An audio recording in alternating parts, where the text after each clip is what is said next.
ఇది కేవలం సమాచారంగా మాత్రమే భావించండి. వైద్య నిపుణులను సంప్రదించండి. అసలు ఎన్ని రోజులు నీ పెయిన్ ఉంటే ఒక డాక్టర్ని సంప్రదించాలండి? మామూలుగా చాలా వరకు చాలా నొప్పులు ఏమనుకుంటాం, ఆ నిద్దట్లో ఏదో పట్టేసింది, లేదు నేను మెట్లు దిగేటప్పుడు గట్టిగా దిగేవలే, ఇలాంటివి అనుకుంటాం కదా. ఏ టైంలో ఎంతకాలం ఉంటే డాక్టర్ దగ్గరికి వెళ్ళాలండి? సపోజ్ ఇఫ్ 1 month మీరు బాగా పెయిన్, మీరు డిజబిలిటీ ఉంది, నడవలేకపోతున్నాను, ఒక ఫ్లోర్ కూడా ఎక్కలేకపోతున్నాను అంటే better to come to A doctor. ఎందుకు వచ్చింది సడన్గా పెయిన్ అని, that is very important. Right. సడన్గా కాలు వాయటం, దాన్ని ఇఫ్యూజన్ అంటాం అన్నమాట.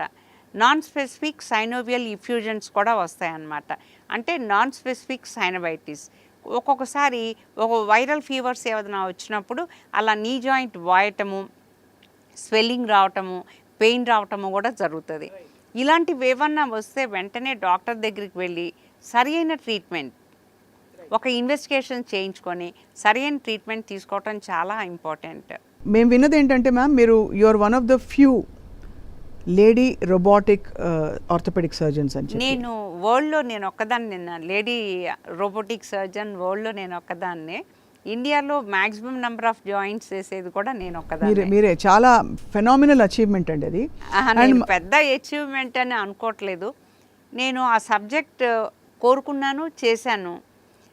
నేను ఆ సబ్జెక్ట్ తీసుకుంటున్నప్పుడు, ఆర్థోపెడిక్స్ తీసుకుంటున్నప్పుడు అందరూ అంటే నాకు ఓపెన్ కాంపిటీషన్లో వచ్చింది ఇది, చేయలేవమ్మా లేడీవి, నువ్వు ఎందుకు తీసుకుంటున్నావు, ఒక మగపిల్లోడు తీసుకుంటే సక్సెస్ అవుతాడు, నువ్వు మళ్ళీ తీసుకొని అది రిజైన్ చేస్తావు, ఆ సీట్ వేస్ట్ అవుతుంది, చేయొద్దని చాలా డిస్కరేజ్ చేశారు. లేదు సార్ తప్పకుండా చేస్తానని. తర్వాత నేను ఉస్మానియాలో చేశాను. నా పేరు Chiranjeevi. She is lady orthopaedic surgeon, her name is Chiranjeevi అనేవాళ్ళు. 6 months కంటిన్యూస్గా నన్ను చూసేవాళ్ళు అనమాట. తిని ఎలా చేస్తుంది, బోన్ని ఎలా రెడ్యూస్ చేస్తుంది, ఫీమర్ ఫ్రాక్చర్ తిని ఎలా హ్యాండిల్ చేస్తుంది, ఇలాంటివన్నీ చాలా అందరూ ఎంథ్యూజియాజంతో చూసేవాళ్ళు అనమాట. అంటే ఎలాగైతే కొన్ని సబ్జెక్టులు పురుషులకి ఆపాదిస్తాము, అంటే కల్చరలీ బోన్స్ అంటే కొంచెం బోర్ కదండి. అంటే బోర్ అంటే కంప్లీట్ మన వ్యవస్థలో ఉన్నది, కానీ స్ట్రెంగ్త్ కావాలి. కానీ typically gynaecology, paediatrics, general medicine ఇలాంటివి ఎక్కువ తీసుకుంటారు లేడీస్ అని అంటారు. బట్ మీ టైంలో మీరు ఛాలెంజ్ చేసి అలా చేశారు. ఎన్ని సర్జరీస్ చేశారు మ్యామ్ మీ మొత్తం కెరియర్లో ఇప్పటివరకు? ఎన్నో థౌజండ్స్ చేశాను నాన్న, థౌజండ్స్ చేశాను. ఎప్పుడు నేను నాకు పవర్ సరిపోలేదు, అయ్యో ఎందుకు తీసుకున్నానని ఒక్కరోజు కూడా నేను I never felt bad. Right.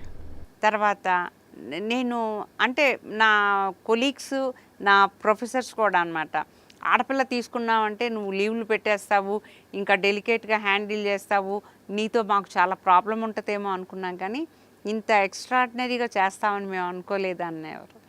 అంటే ఎవరికి ప్రాబ్లం క్రియేట్ చేయకూడదు, నేను చేయగలిగింది నేను చేయాలి. అంటే అట్లా ఇన్ఎఫిషియెంట్ డాక్టర్ లాగా సొసైటీలో ఉండిపోకూడదు అనేది ఒకటి ఉండేది నాకు మైండ్లో బాగా. రైట్. చేయాలి, ఏదైనా చేయాలి, పర్ఫెక్ట్గా చేయాలి. తర్వాత నేను ఒక టైం లిమిటేషన్ అనేది ఎప్పుడు పెట్టుకోలేదు. నేను ఇంతవరకే ప్రాక్టీస్ చేస్తాను, ఇంతకంటే చేయను, ఇలా అని ఎప్పుడు పెట్టుకోలేదు. తర్వాత ఈ కేసుతో నేను ఈ కేసు చేస్తే నాకు ఎంత వస్తుంది, వీళ్ళకి ఎంత టైం స్పెండ్ చేయాలి అనేది నేను ఎప్పుడు క్యాలిక్యులేట్ చేసుకోలేదు. Amazing thing. ఎందుకంటే ఇప్పుడు చాలా సర్వసాధారణం అయిపోయింది. మీరు రోజుకి బహుశా పొద్దునే లేచి బోల్డెన్ సర్జరీలు ఉంటాయి మీకు.